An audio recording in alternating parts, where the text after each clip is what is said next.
Okay, hari ni kita dah buat makan-makan sikit di rumah. So, tengok suspek mana yang dah sampai ni. So, hari ni buat berapa suspek. Kita tengok siapa suspek yang paling awal sampai. Tadi dah makan-makan dulu pun. Macam jus lepak-lepak, soalan kita lepak. Begitu. So, suspek pertama yang dah sampai. Suspek sudah sampai. Suspek pertama dan suspek kedua. Baru suspek pertama dan kedua ke? Mana yang lain? Belum lagi, sampai lagi. Yo. Bro, Yo. belum sampai bro. Belum sampai. Suspek pertama dan kedua sudah hadir. Kita ada beberapa suspek rambut kubu ni. Suspek pertama dan kedua. Suspek kedua. Yuk.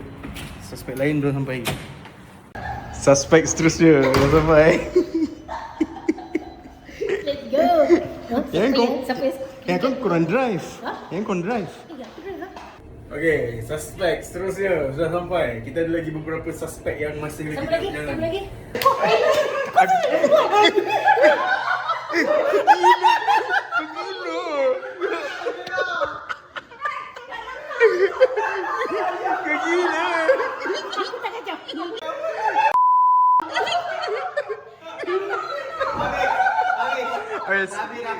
Alasan kau dah salah bual. Suspek seterusnya. Sebenarnya dia ni kepada Dah sampai dah.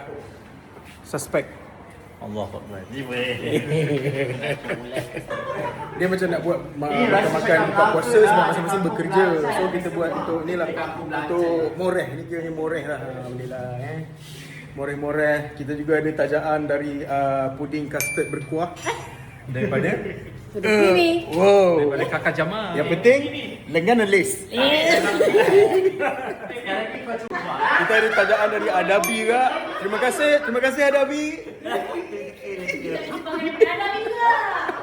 Saya baru tu kita juga ada makanan daripada Chizu. Memperkenalkan Chizu. Daripada sini pelik. Saya. Oh. So, okay. So makan korang makan. Siapa masak ni bro? Masak bro. Oi,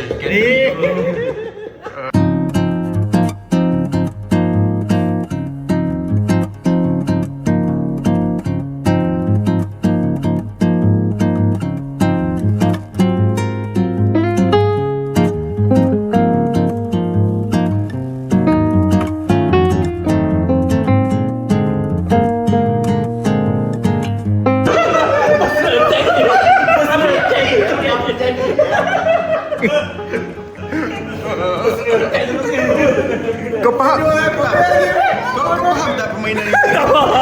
Masalahnya dia yang initiate tadi tau.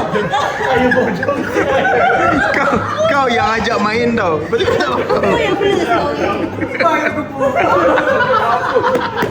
Tak, masa ni Kakak.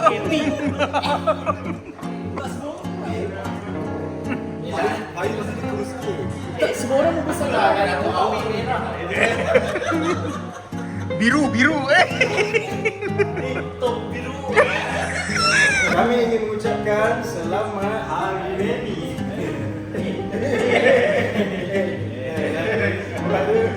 Patut kita akan big. So thank you korang datang. Thank you korang. Apa tak? Dia main hidung.